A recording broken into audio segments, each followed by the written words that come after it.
Kumusta po kayo? Ito po si Bro.Jeward at mababati ng isang magandang umaga at nagnanais din na makapaghatid ng salita ng Panginoon through this short devotional.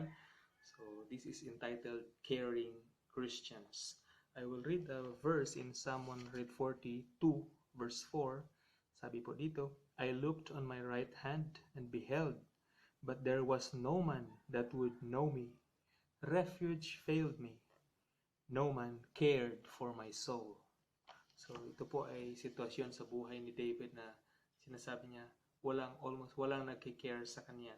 But we draw lessons from here and I will share to you 3 points. Number 1, the obligation of caring. The obligation of caring. There is an instruction from the Lord. There is an instruction from the Lord. Matthew chapter 7 verse 12. Babasahin ko po. Therefore, all things whatsoever ye would that men should do to you, do ye even so to them. For this is the law and the prophets. Ibig sabihin po, ninanais natin na maging recipient ng care, then we should do care also for others. There's an instruction from the Lord. Secondly, the instances. There is also instances in the scriptures.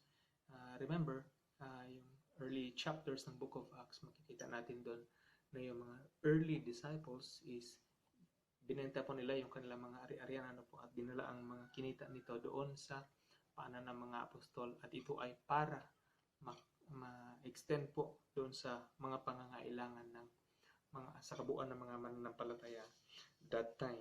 So there is an obligation. There are also other instances in the scripture but I just quoted one instant po.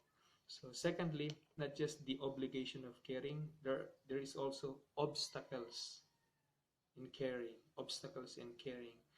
Naalala niyo po yung story about the Good Samaritan. So we can see here in letter A is the indifference of old sinful nature. In the indifference of old sinful nature. Makikita po natin yung sitwasyon nung buhay nung priest at saka Levite po. Meron pong nabugbog, dumani itong priest and Levite pero anong kanilang ginawa? Iniwasan lang nila ito. Remember, sila ay mga religious leaders. Anong dahilan kung bakit hindi sila mag-extend?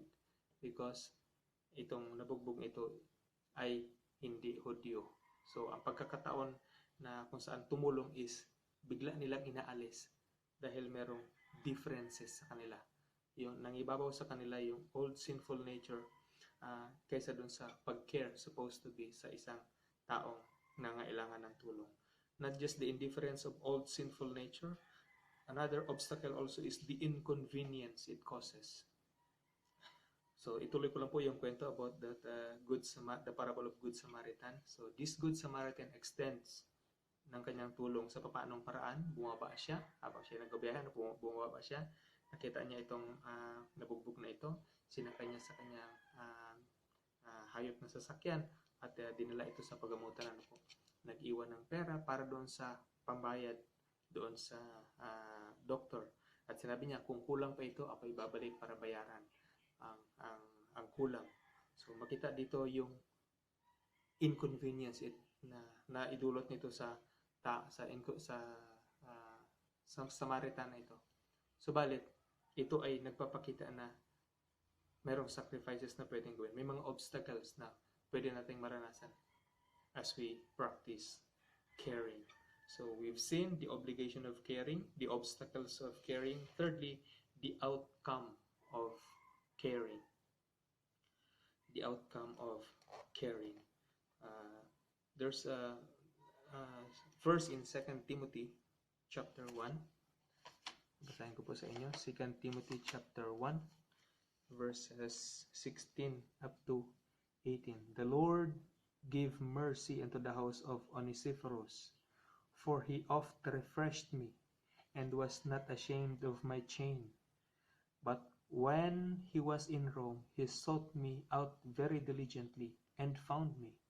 The Lord grant unto him that he may find mercy of the Lord in that day, and in how many things he ministered unto me at Ephesus, thou knowest very well. So makikita natin dito yung act na ginawa ni Onesiphorus para kay Paul, na bagaman siya ay nakakulong, he is in chain, is nag-inspire kay Paul yung tulong na ginawa ni Onesiphorus. So it invigorates. So secondly, the inspiration it brings. The inspiration it brings. I will read to you another writing of Paul, 2 Corinthians chapter 9, verse 2. For I know the forwardness of your mind, for which I boast of you to them of Macedonia, that Achaia was ready a year ago, and your zeal hath provoked very many. So yung sulat ni ito ni Paul para kay sa mga taga-Corinthians na nagsasabi, yung tulong na ginawa ng Corinthian believers is nag-inspire doon sa iba pang mga mananampalataya outside Corinth. So we can see in here na ang outcome of caring, it invigorates and also it inspires. So kamusta po kayo? Ulit na ninanais kong ipakita or sa magitan ng mga salita ng Panginoon na ang gusto lang natin madalas is tayo yung recipient, tayo yung end point ng caring. But the instruction is tayo po ay mga agents ng Panginoon, agent of care. Why? Because we are God's children. We are, salamat tayo, we are God's hands. We are God's heart. We are God's mouth. We are God's eyes. We are God's ears, in which maging agent tayo ng care dito po sa mundong ibabaw. So sabi ng Panginoon, ano po, Galatians chapter 6 verse 10, as we have therefore opportunity, let us what? Do good unto all men, especially unto the household of faith. So sinasabi ba doon na ang caring is just monetary? It's just material things? Ano po, it's a good thing that we can extend to that, pero pag wala tayo niyan, titigil na ba tayo? Hihinto na ba tayo? No, ano po. There are other aspects of life in which we can be a person or we can be an agent of care. In what ways? Ano po? May mga pangailangan tayong psychological, ano po. Ngayon, yung mga taong nagnanais lumabas, ano po, hirap nila i-contain yung kanilang isip na nasa ECQ tayo. Pero, so, we can extend care to them. Social, ano po, at lalong higit sa spiritual na aspect ng ating buhay, ano po. Ang mga tao ngayon is hindi makapag-church, sinasabi nila, patay na yung aking spiritual life. So, how can be an agent of care to them, especially in their spiritual life? So, may I say to you that as a Christian, we should be caring. There is an obligation of caring. We realize there are also obstacles of caring. And also, and thirdly, there is an outcome of caring. May I say to you, ano po, we care not because we want care in return. Ano po? We care not because we want care in return, but rather, we care because this is the right thing to do. Instruction po yan ng Panginoon sa atin.